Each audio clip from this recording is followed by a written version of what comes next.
Media recognition from Bloomberg, Reuters, recycling trade publications. Patented process for 100% recovery of critical metals, including cobalt, lithium, nickel, manganese, aluminum. American Manganese is focused on recycling lithium-ion batteries for electric vehicles. American Manganese trades on the TSX Venture, AMY, the US, AMYZF, and Frankfurt 2AM. For more information, visit AmericanManganeseInc.com or phone me, Larry Ray, at 778-574-4444. Welcome to the Goddard Report. Comments made on the Goddard Report and TalkDigitalNetwork.com are an expression of opinion only. Here is Jim Goddard. My guest is Jordan Bateman, Vice President of Communications and Marketing for the Independent Contractors and Business Association in BC. His website, icba.ca. Welcome back to the show, Jordan. Thanks for having me, Jim. Jordan, the rest of Canada is enjoying a housing construction boom, but not BC. How come? Well, pretty simple. City halls are taking too long to issue permits. I don't know how else to explain it. So, you're right. Because of COVID's done many things to our society, obviously, and there have been a lot of kind of resets and rethinks by people, by corporations, by organizations, trying to figure out, what life looks like after COVID. And people are putting more of a premium than ever before on space in their home. And that's not surprising. I mean, with working at home, with the lack of options to go out for entertainment purposes, things like backyards have become more important than ever before. Having that home office space more important than ever before. So across the country, frankly, across North America, there's a housing boom going on as developers and property owners realize, hey, this is our chance to start building. And, municipal governments across North America being much quicker to approve them, permit them, get them through the process than we're seeing in British Columbia. And, we've talked before about long lineups outside of Vancouver City Hall, years just to get a permit to build a cookie-cutter laneway house addition, something that should take weeks or even days, ends up taking months or even years, is not uncommon for the permitting process in some of these communities in British Columbia to take longer than the actual construction phase of a project. Well, how many permit inspectors for approving projects could have been hired for the cost of one $640,000 self-cleaning toilet installed by the City of Vancouver? Well, that's precisely it. When governments make bad spending decisions and, governments spend money and sometimes we give them a free pass, right? Like, we all like that art fixture, so why shouldn't they spend money on community art? And that's fine. The problem is there's an opportunity cost. You can only spend that dollar once. When you spend those, $650,000 of those dollars on a self-cleaning toilet in a park, you don't have $650,000 to put towards, working through backlogs of permits, for example. $650,000, you could have hired easily 6 people, maybe more, for a full year to help you get through this. And the other thing that's happening is it's very clear that many of these municipal governments, specifically the City of Vancouver, I shouldn't say many, the City of Vancouver, has a very different philosophy and vision of housing than the actual people who want to live there. So they're pushing a lot more rental, affordable housing, not affordable, but subsidized housing.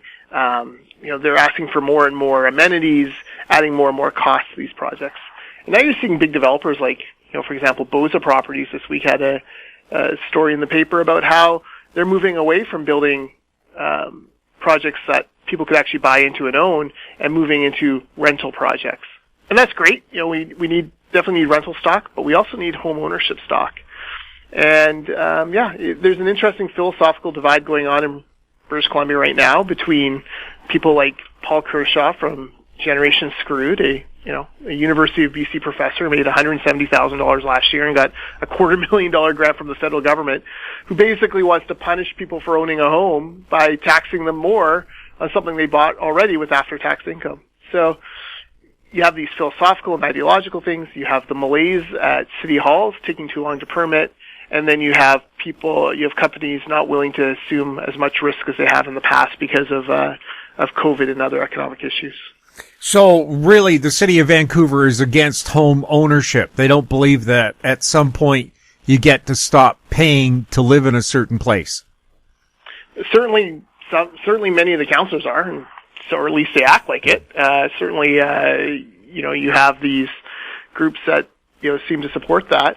I think there's a sense among some in that world that, home ownership is a very American goal. Like, the American dream was, the house in the suburbs and the white picket fence and all of that. And that's not something we should have in Canada. Paul Kershaw was in front of a Senate committee this week, just ragging on homeowners, saying, they became wealthy while they were laying on their couch and watching television, as if, home ownership is a one-off payment that you just see appreciate without any maintenance or work or any of the other things that go into it. I don't know. Like, for me, maybe I'm weird. I don't see my home as an investment. These people see my home as my investment. I don't. I see it as a home where I raise my kids, where my wife works in her home office, where we have a little bit of space. We made a lot of sacrifices to get there. We're fortunate that we were able to do that. But I don't see it as like an investment for my retirement. I see it as a home in which to raise my family. Well, also too, the goal of being a homeowner is I just didn't look forward to pay rent my entire life. And also, rents only do one thing, and that's go up. Once you finish your mortgage payment, there's nothing. You have to pay property taxes, that's true, and maintain your home, but the mortgage is probably your biggest expense every month. Oh, exactly. And you've paid all this with after-tax dollars. You get taxed 40-ish% by the provincial and federal government on your income, and then you take that income and you put it into a home. And now this guy wants to tax us again because that home has gone up in value. It really is kind of distasteful, and it shows it's class warfare, right? It's, pitting a rental class against a homeowner class instead of finding ways for both to be successful. And frankly, home ownership is made possible a lot of times by people renting. You buy a home and you have that suite downstairs that helps it, called a mortgage helper that helps you pay for things. That's a great way to add density to these neighborhoods. It's win-win, that you got people, students or a couple or whoever living downstairs, renting that space as they, build their financial future. Like, this works out well for everyone. We should be encouraging more of it, instead of constantly, I just don't understand the knee-jerk anti-homeowner sentiment that runs in certain circles of Vancouver. Is it jealousy of homeowners? Is it jealousy of homeowners? So they should be punished because you don't like them? I'm not sure. I mean, we're talking, Paul Kershaw from Generation Screw in UBC. Like, that's a tenured professor who makes $170,000 a year and gets federal grants to come up with ideas like taxing homeowners on what their value goes up. I just don't understand the kind of motivation there. Well, you already pay property tax every year. You pay tax on that so-called thing you gain value in by just sitting on your arse. Well, precisely. And that's why I find it so bewildering, that kind of line of constant attack on the homeowner, as if the homeowner is some sort of ATM machine that constantly should be spitting out money to the government over and over again. Here's the other thing. You read anything about the history of BC real estate, Vancouver real estate. There's a great book called Land of Destiny that came out this year. And, you read it, and it's, I go on the Reddit, and I go on Twitter and social media, and, the bubble's going to burst, the bubble's going to burst, the bubble's going to burst. Well, Land of Destiny's tracked BC or Vancouver housing for 150 years, and guess what, Jim? Hardly any bubbles that ever burst. And really, the thing I wish I had was a time machine to go back in time and buy property back in the past. When you look at some of the decisions that were made back then, there's a reason why the saying "safest houses" exists, right? Like, it's, it provides a security to you going forward. So I wish we were finding ways to move more people from renting into home ownership, finding more, ways to get into the housing market early on, whether it's, through more condos or townhouses or non-strata row homes. We should have more of those. Let's do those types of things instead of, making home ownership something that we're trying to tax as if it's cigarettes and we want to stamp it out of existence. Well, that's what it sounds like. Also, if you're going to tax equity of a home, do I get to deduct my expenses for maintaining that home that kept its value? Upgrading the driveway, fixing the roof, new appliances, new carpeting, new flooring, new wiring, new plumbing. Are those now tax deductible if they plan to tax this? Oh, no. These people only want to tax you more. They don't want to actually give you any breaks, so don't expect that. We'll have more with Jordan Bateman right after this. Bateman Resources Limited is a gold exploration company with significant projects in British Columbia and the Yukon, trading on the TSX Venture Exchange, symbol ABN, and the OTCQB, symbol ABNAF. Surrounded by world-class gold deposits and mines, Bateman's 23,000 hectares Forest Kerr Gold Project is located in the heart of the Golden Triangle in northwestern BC. For more information, visit us at batemanresources.com. Don't miss out. Stay informed. Receive the HowStreet.com weekly recap with thought-provoking podcasts, radio, and articles delivered to your inbox. Sign up for the HowStreet.com weekly recap on our homepage at HowStreet.com. Welcome back. We're speaking with Jordan Bateman. Jordan, the Independent Contractors and Business Association launched a new program last week that's going to be very helpful for people. Can you tell us about it? Yes, we've launched our workplace wellness program, and this has been something we've been working on for quite some time, and COVID certainly accelerated it. Jim, construction is an incredible industry, and we've made huge leaps and bounds when it comes to safety, worker safety over the past few decades. But mental health is something that has lagged behind. And, by and large, construction is still a very male-dominated business. Something like 90% plus of workers are male. It's an industry that attracts young, physically fit men generally to it. And it's not been a place where people have felt comfortable talking about mental health, talking about feelings, talking about, issues regarding wellness. And we're trying to change that. And we need to change that because what we're seeing now are just heartbreaking statistics about what's going on in construction, not just in BC, but around North America. A construction worker is 7 times more likely to commit suicide, for example, than average member of the public. Construction, something like 55% of the employed people who have died of opioid overdoses in BC worked in construction. This is an industry where we've got to start talking about mental health, mental wellness. But, you look through some of the resources that are out there, and they're very office-specific, white-collar specific. They haven't been designed necessarily for construction workers and the construction kind of world, which, is one of often working remotely, working project to project, having to be mindful of physical safety constantly. There's a lot of wear and tear on your body. So what we did is we went out and we found the best resources possible, packaged them for a construction audience. We've designed toolbox talks. Every morning on a work site, the foreperson usually gathers everyone around and gives here's what's happening today, quick highlights. We're expecting a shipment of this, and I want you guys working on that. And then the drywallers will come in and kind of lays it out. We've created a toolbox talk where they can add a mental health component. Twice a month to that. Some site posters, online courses where folks can log in on their phone and get more help if they need it.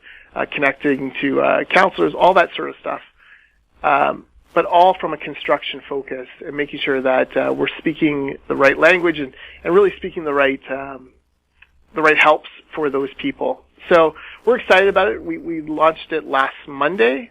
In the first 9 days, we've had 50 of our companies come forward and say, we want to be a part of this. We want to be in the first batch to go through it. So we're onboarding now for a June 1st start, and then we'll be rolling out more and more companies the first of every month. It's 12 months long, 12 different themes, everything from breaking down mental health stigma to fiscal fitness, helping people work through make good financial decisions. It's going to be a really interesting program, and we're very excited about it. We'll have more with Jordan Bateman right after this.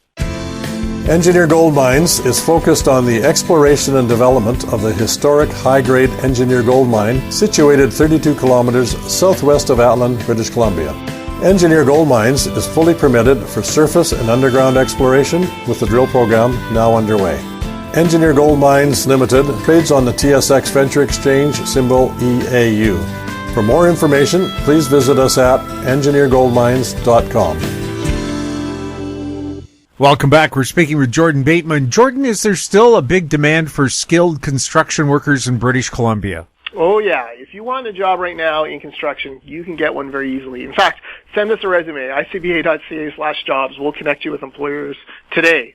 There's that kind of demand for it. Construction is a booming business. There are the mega projects that we've talked about before, things like LNG Canada and the Trans Mountain expansion and Site C and other pipeline, Coastal GasLink pipeline. They're taking up a number of workers. There's the big transit projects. They're taking up workers. And then, of course, you have all of the, ongoing commercial, industrial, institutional construction as well. It's a great time to get involved in the trades.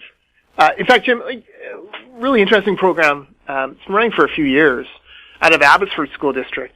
And they've been taking grade 12 students and basically prepping them to go right into heavy equipment operating for construction companies after graduation. And what they do is they do some theory and some practical stuff, and then for 2 weeks, these students are in a gravel pit for, full time, working on equipment that's donated by companies like several of our members. And they learn how to run the graders and run the other heavy equipment. And it's the first step towards getting them into the apprenticeship program for heavy equipment operators.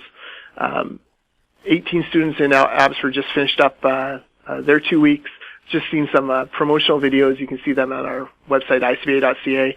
And it's great. And we need more of those kind of programs, more ways to draw kids into the trades. Yes, it's not like when I was growing up. I grew up in construction camps, and if you couldn't operate a Caterpillar by the time you were 10, there was something wrong with you. Yeah. It is funny, right? Like, you're right. There's a culture to it.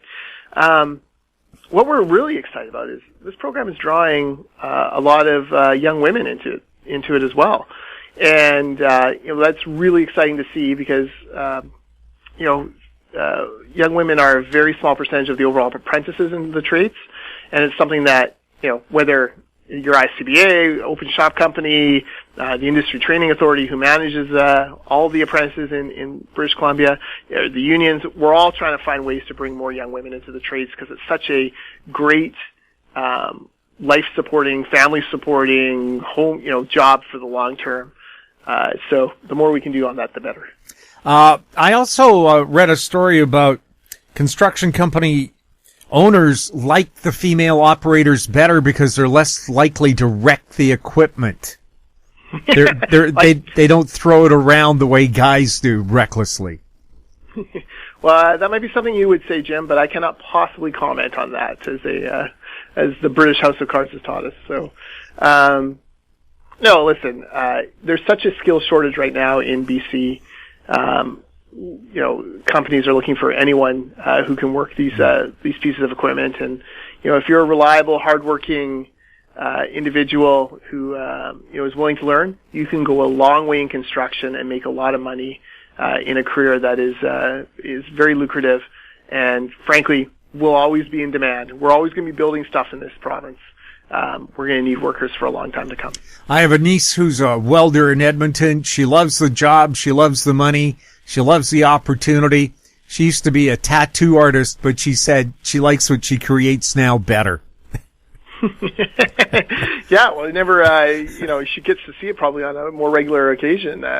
It is amazing, right? You talk to construction workers who are parents, moms and dads, and how darn proud they are, to drive by. Ask any kid of a construction worker, what their parents are building. Oh, they'll tell you because mom and dad pointed out every single time they drive by it. Like, see that road over there, son? I built that road, or I built that house. It's a pretty funny thing. It's a pretty funny thing that's unique to the construction industry. Yes, I've a friend of mine who was a construction worker. We drive around the city of Vancouver, see that high rise, see that office tower, see that bridge. That's the part I worked on. Yeah, it's a job filled with pride. Jordan, thank you so much for chatting with us. Thanks for having me. My guest has been Jordan Bateman, Vice President of Communications and Marketing for the Independent Contractors and Business Association. His website, icba.ca. If you have any questions for Jordan or any of our other guests, you can send them to info@howstreet.com. Our YouTube channel is Talk Digital Network. Find us on Twitter @TalkDigitalNet. We're also on Facebook. I'm Jim Goddard. Thank you for listening. Comments made on the Goddard Report and TalkDigitalNetwork.com are an expression of opinion only. The Goddard Report is available online and mobile at TalkDigitalNetwork.com. The Goddard Report is a production of How Street Media Incorporated.